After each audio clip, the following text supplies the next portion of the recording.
वालेकुम, welcome to our channel live with Iman. क्या हाल चाल है सबके? उम्मीद है सब खैर खैरियत से होंगे। आज ही मैं आपके लिए बहुत ही ज़बरदस्त सी सैलड की रेसिपी लेकर आई हूँ, रशियन सैलड।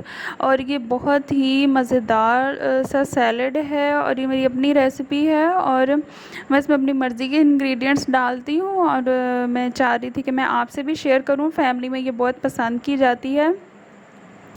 सैलड जो है ये मैं फ्रूट्स के साथ बनाती हूँ, तो अगर आप चाहें तो आप इसमें पोटैटो भी डलता है, पीस भी डलते हैं, वो आपकी अपनी मर्ज़ी है। कैबेज भी बाज़ लोग डालते हैं, लेकिन मैं इसको फ्रूट से बनाती हूँ।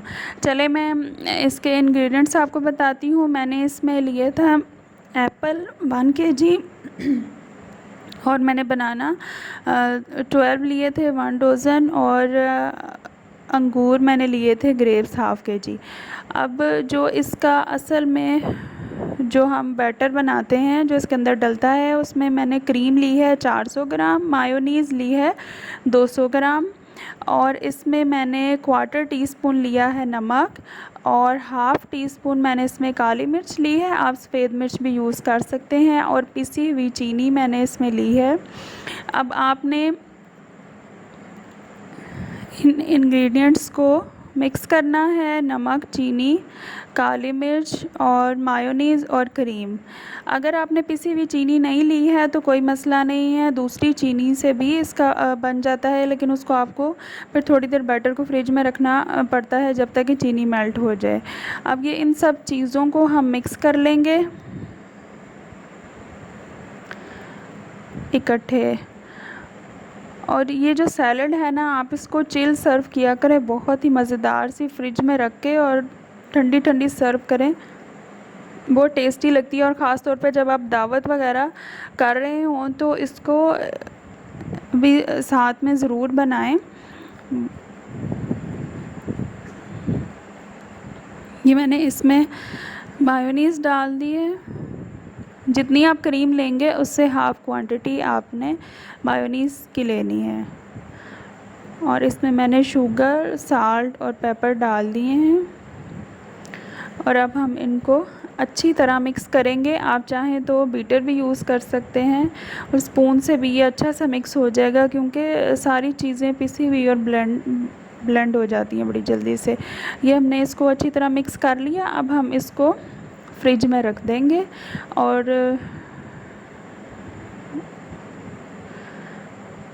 जो फ्रूट्स हैं हमारे, हम उतनी देर तक उनकी कटिंग कर लेते हैं। आपने अच्छी तरह इसको मिक्स करना है कि इसके अंदर नमक और जो काली मिर्च है वो, इसके कोई लम्प रह गए तो वो फिर फ्लेवर को ख़राब करते हैं।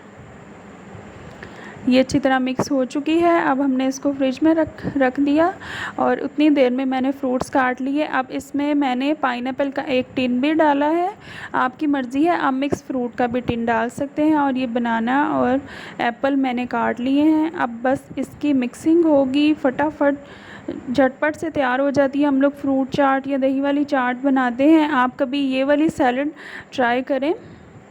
और अगर आप चाहते हैं तो इसमें मटर, आलू या गोभी वगैरह आप ऐड करना चाहते हैं तो कर लें।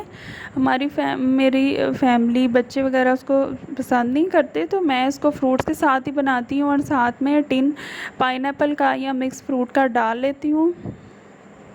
और इसकी जो सीक्रेट टिप है वो ये है कि आप इसके अंदर पाइनएप्पल जूस भी हाफ़ कप ऐड कर लें, इतना ज़बरदस्त इसका फ्लेवर हो जाता है। और बाज़ार वाली सैलड आप भूल जाएंगे जो शादियों वगैरह पे मिलती है, उससे अच्छा इसका फ्लेवर आता है। अब आपने बस इसकी मिक्सिंग करनी है अच्छी तरह,